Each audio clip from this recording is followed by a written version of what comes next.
This is Raifa Basheer here, and today I'm going to tell you how I found my truth and designed the life I want.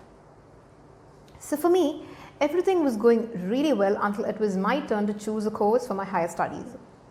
So everyone around me were busy choosing the best entrance coaching centers that they could find and were busy preparing for their entrance examinations. While I was sitting totally relaxed at home and not moving in that direction at all. So my parents came to me and asked what my plan exactly was. So I told them that that I wanted to pursue business studies. And there started all the chaos. Apparently my parents, relatives, everyone around me wanted to make me a doctor, which I was never ready for. So I heard comments like, this is the most prestigious career that is existing. You've really got good scores, and good students mostly become doctors. And not just that, this is a very safe option. You get to pursue this even after your marriage. I mean, every family takes pride in having a doctor in their family. And more like that. But I was very sure that MBBS was not something that I wanted and that I'll not pay justice in a doctor's role.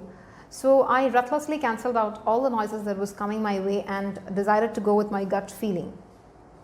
And I knew for a fact that my parents were not happy with my decision, but still moved forward because, many a times you will have to disappoint your loved one because they don't see the vision that you dream of. She's so bossy and opinionated for her age.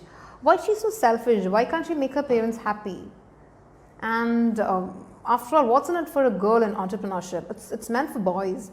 And after all, who would pursue a course in business studies? It's all about practical knowledge.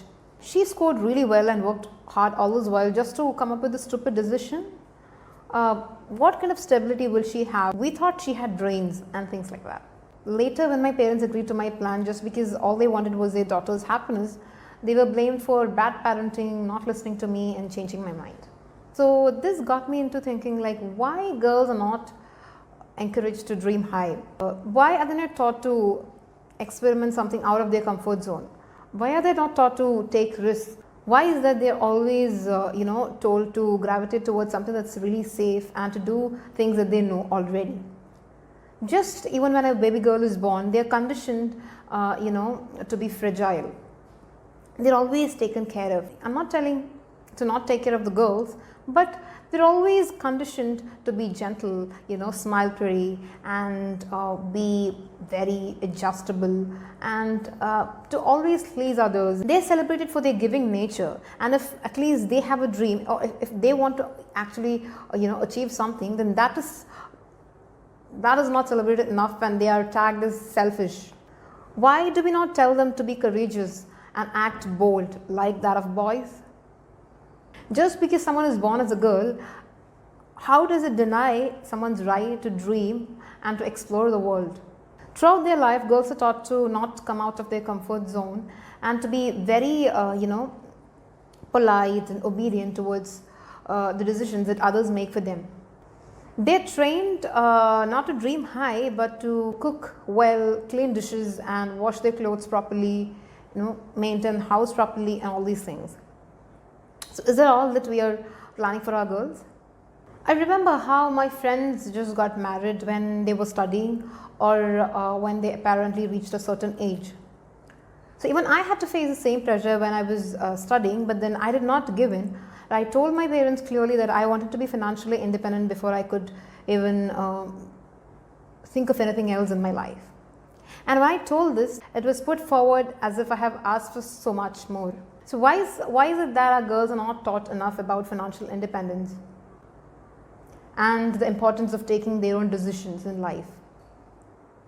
Always boys has this pressure to succeed, but not for girls. Why is that?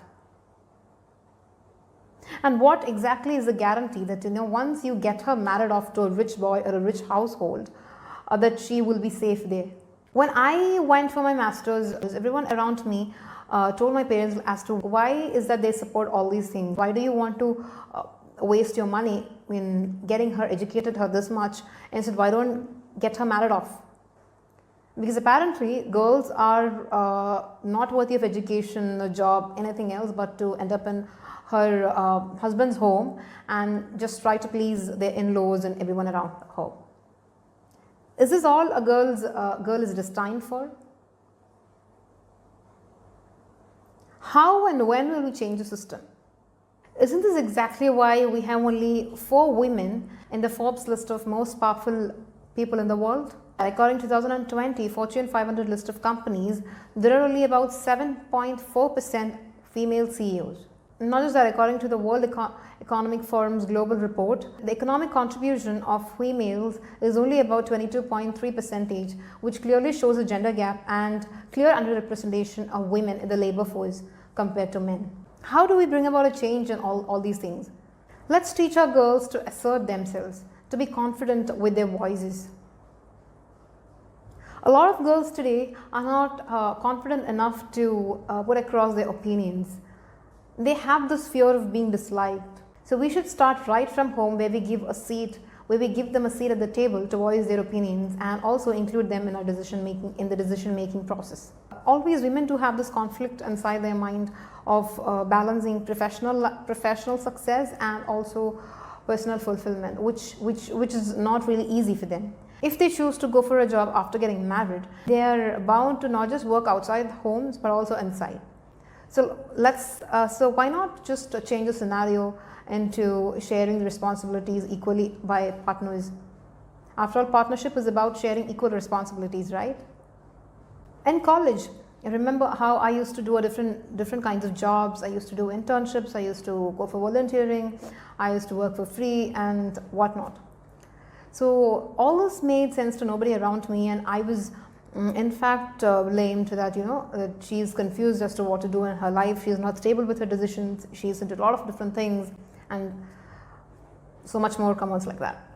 So all I was doing was just trying to explore myself and seeing where I fit in myself the best. I was just thinking, why do our society has such restrictive view about careers? Okay, so in India, apparently I see that in the times when I was studying, I'm sure times are changing now and it's far better than before, but at those times engineering and MBBS was just the best career options that were there in front of anyone, even if they don't choose to do that. At a point I used to think, why is choosing a career so confusing? Let's say if someone wants to get a pair of shoes, they'll definitely go to a shop and then try their size, the size that's apt for them. And then they try the shoes and just try walking in and see if they're comfortable with that. And they try just running fast or walking a little more fast and see if they're still comfortable. And then they get it, right? So why is that the most difficult decisions in life made so simple when we actually given a lot of time for the simplest decisions, like just picking up a shoes or picking up a cloth? We try a lot of different clothes to see what fits best for us. And why are we not given that kind of a freedom when choosing a career? Most of us choose career paths or courses that we don't want to do, but we think that it is actually going to help us survive, right? Let me ask you 2 questions. In what ways are you being yourself from the life that you really want? And how much of a power are you giving away to your fears to just meet your needs? Are you really succumbing to all these realistic and practical things that you can do in life? I'd say that these are just another way of beautifully hiding into your fears and choosing fear over your happiness. We are actually disconnecting from what we really are and what we really need. Remember how happy and enthusiastic and energetic were you as a child? And do you think you are really missing the inner child in you right now? Because we actually succumb to this conventional system and choose fear over happiness. And all of us are scared about criticism. And let me ask you a final question. Just think that if money was not an object of success in your life, will you still be choosing the life that you want right now? So now that I told you the different dysfunctionalities in our system, let me just tell you the strategies that I am using right now. Number 1, be a door knocker.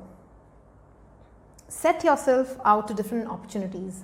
There might not be an immediate or a guaranteed short-term result, but make sure you submerge yourself in the experiences. Never be result-oriented. Always set your bar low and relish the experiences that you get in your life. Over time, door knockers do a lot of things to actually increase their leverage.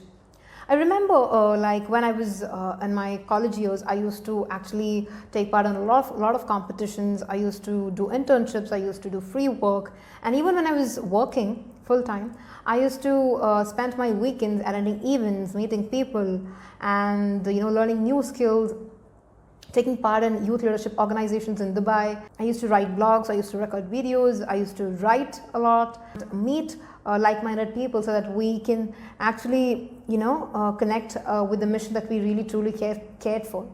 Individually, all these single things may not really lead to good outcomes, but door knockers actually increase the surface area for potential good outcomes in future. So make sure that you're grabbing every opportunity that you get and make best use out of it. And number 2, talk to people. So just don't talk to people, but try to get in their stories. Now, stories are important. They tell you about the ways that they went through, the kind of failures or the kind of obstacles they had to face in. So have conversations with people who are actually living in the future that you want to. And not just that, you can also have different prototypes in your mind about the future you want in. Just not one, you can at least create about 3 prototypes of the future that you envision yourself to be in, and try to meet people who are successful in those areas. And the next thing is to stop limiting beliefs. Always think about possibilities. Think about what you can do now. I've heard a lot of people complaining that they are just too old to start something new, or that they have failed in this particular course and they don't think that they can waste more years into pursuing something else that they really want, or that they are stuck in their jobs and they're not happy with their boss, things like that. So all these things are actually limiting beliefs. Instead of wailing over the things that has not happened really well with you, start thinking about possibilities and how you can actually save yourself from the situation. Start thinking of what you can do right now to change the future for you. And last but not the least, lifelong learning. How much ever you conquer in your life, you are always a student. Say yes more, explore yourself and connect with like-minded people, increase meaning making in your life, and start to live a life with a purpose. Today when I look back, all these years of hard work and struggle is making sense. Today my career is intact. I'm building a life that I'm loving waking up to. I've married a man who loves my drive for my passion. I've built a community of aspirational people who would like to move forward in life and have trained almost about 3,000 plus students in their job search process. And I've built personality development courses for students in India. And right now I'm working on my dream. That's like my biggest passion project. So all I want to say is that don't settle.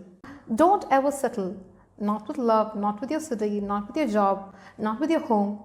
If you feel that something isn't working right for you, you make sure that you're getting out of the situation.